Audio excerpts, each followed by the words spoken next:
Atha Yoga Anushasanam. Namaste. Welcome to Unravel the Thread, a podcast for people who want to apply the Yoga Sutra to yoga practice and to life today. Available online at www.unravelthethread.com. I am Ruben Vasquez, your companion on this journey of exploration. On today's episode, Yoga Sutra 112, Practice and Release. Yoga Sutra 112 says that integration, samadhi, results from practice, abhyasa, and freedom from attachments, vairagya. After enumerating and explaining the 5 types of internal activities, Patanjali now offers a method to quiet them down. The method is a 2-pronged approach for regulating your ways of being. It serves as a reminder that yoga is a dynamic dance, articulating opposites into a fine balance between being and doing. This is a pervasive theme in the Yoga Sutra, appearing again in the suggestions for overcoming obstacles later in this chapter, in the definition of posture in chapter 2, as well as in the definition of concentration, dharana, and meditation, dhyana, in chapter 3. Verse 1.3 indicates that quieting down your ways of being enables you to embody your true nature. That true nature is characterized by a dynamic equilibrium between your different aspects. This is present throughout the natural world. For instance, a tree cannot survive if there is no balance between its sky-bound branches and its roots digging in the ground. There is a similar harmony between the complementary aspects of breathing, where the inbound inhalation would be incomplete and ineffective without its corresponding exhalation. In the breathing process, each inspiration is a doing that brings air in, while each expiration is a letting go that releases what the body no longer needs. Our organism operates through many complementary processes like these. For instance, when some muscles shorten, other nearby muscles respond by lengthening.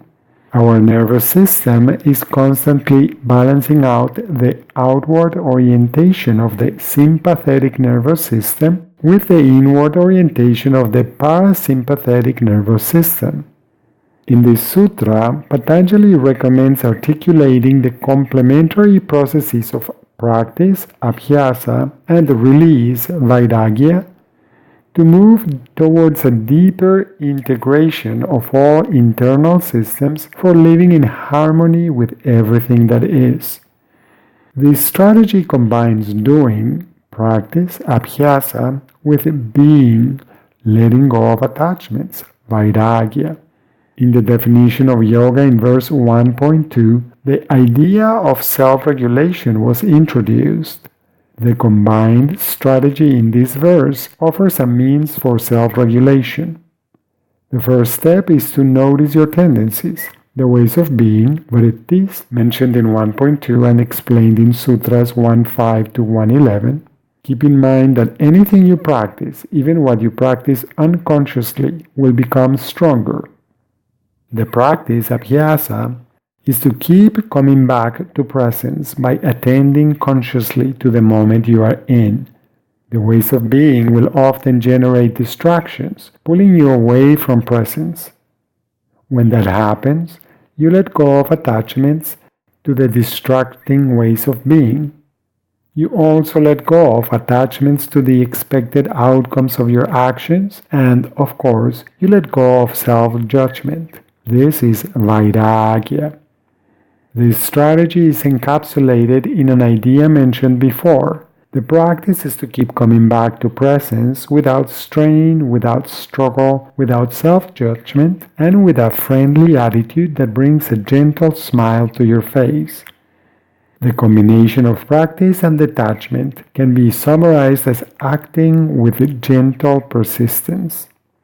This strategy is a practical and effective approach to self-regulation. It is one way of choosing a balance between doing and being. Awareness of your own tendencies, ways of being, or vrittis makes the process easier and more effective. In fact, this is a gradual process of cultivating sensitivity to internal and external feedback to determine how much to do and how much to let go of. The feedback also indicates if what you are doing is working or not. Beware of the expectation that what worked before should work again in exactly the same way. This is seldom the case. Perhaps the only formula that will work every time is be present. In practical terms, practice, abhyasa, is to align with your capacity for awareness, to respond to the specific situation that you're in the best way you can, and then to be content with the results, vairagya, even when they are different from what you planned or expected. Some questions for contemplation and for applying these ideas. What are you currently practicing? Of what you are practicing, how much is conscious and how much unconscious? What are your tendencies in what you practice? Too much? Just right?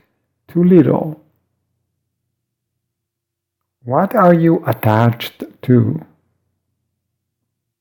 Do you take yourself too seriously? How do you balance out what you do with just being? To what extent do you try to manipulate the outside world to match your agenda?